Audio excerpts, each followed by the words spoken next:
Salut à tous les amis, on se retrouve aujourd'hui pour une nouvelle vidéo, j'espère que vous allez bien.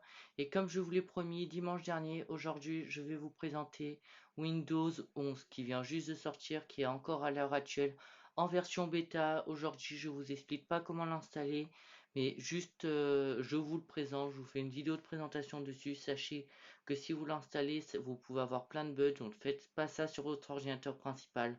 Si vous avez un autre ordinateur, faites-le dessus où vous n'avez rien d'important, ou sur un autre disque dur dans votre ordinateur, vous créez une partition ou vous remplacez le disque dur. Voilà ce que je voulais vous informer en début de vidéo.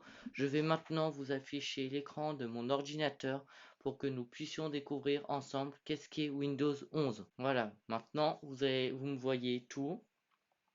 Déjà, pour commencer, nous pouvons voir que la barre qui était habituellement ici, le logo micro Windows juste là, est passée en centrale avec le bouton là. Voilà. Après ça, vous avez les apps qui sont apparues comme ça et vous avez ce que vous avez utilisé récemment juste ici. Donc là, je peux afficher toutes mes apps, je peux toujours les mettre ici. Ça, c'est que des raccourcis. Il faut toujours cliquer sur All Apps pour toutes les avoir. Voilà. Ça n'a pas changé. C'est resté ici. Vous avez toujours là. Après, ce qui a beaucoup changé, non, c'est pas ça. Moi, c'est ça.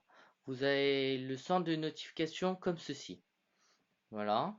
Vous avez votre bouton recherche qui vous ouvre ce que vous avez ouvert récemment. Vous pouvez aussi avoir plusieurs fonds d'écran juste là et avoir plusieurs desktops où vous pouvez modifier votre écran sur chaque desktop si vous le souhaitez dans les réglages de Windows. Là par exemple, je peux fermer ce desktop, mais je peux en ouvrir un autre et refermer le premier. Je peux fermer ce que je veux et ouvrir les apps que je veux. À chaque fois que je change, il me change les apps ouvertes dessus. Juste là, il nous a toujours gardé la petite flèche. Ça aussi, vous l'avez par rapport au clavier et tout. Sachez que Windows 11 actuellement est qu'en anglais. On va maintenant aller faire un tour du côté des paramètres de Windows. Donc quand je clique là, Settings, les paramètres n'ont pas changé en tant que tel. Vous avez juste ils ont juste remis au goût du jour, mais comme vous voyez, c'est toujours à peu près pareil. C'est surtout niveau esthétique où ça a changé. Et je crois que ça n'était pas avant, mais ils ont rajouté la fonction HDR, qui me semble qu'il n'était pas sous Windows 10. Ou jusqu'à là, ça va à peu près.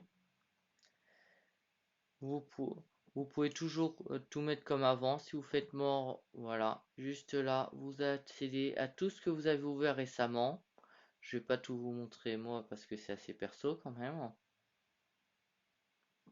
Voilà. Je pense qu'on nous a fait pas mal un tour de présentation dessus. Pour ceux qui veulent voir, je vais vous montrer quelque chose. Vous avez juste là, si vous voulez tester toutes les versions bêta, vous pouvez ouvrir le programme Windows Inside. Là, vous avez juste à faire commencer et vous pourrez l'installer, mais il y a aussi d'autres façons de l'installer. Vous n'êtes pas obligé de faire comme ça. Et gros changement aussi, c'est à ce niveau-là. Dans le Finder, vous avez l'explorateur de fichiers. Le Finder, c'est sous macOS, excusez-moi. Vous avez les logos qui ont changé, mais la disposition reste la même. Si vous ouvrez par exemple ce PC, c'est toujours pareil. Vous avez toujours les systèmes au-dessus. Ils ont juste ils ont modernisé les icônes et rajouté 2-3 options par rapport à Windows 10 pour développer aussi leur Cloud 365, Windows 365 que je vous ai parlé la semaine dernière. Je vous laisse en lien juste là si vous ne l'avez pas encore vu. J'espère que cette vidéo vous aura plu. Si c'est le cas, n'hésitez pas à vous abonner, ça me ferait énormément plaisir. Il y a toujours plus de 80% d'entre vous qui ne sont pas abonnés. Je le vois chaque fois que je vais dans les statistiques.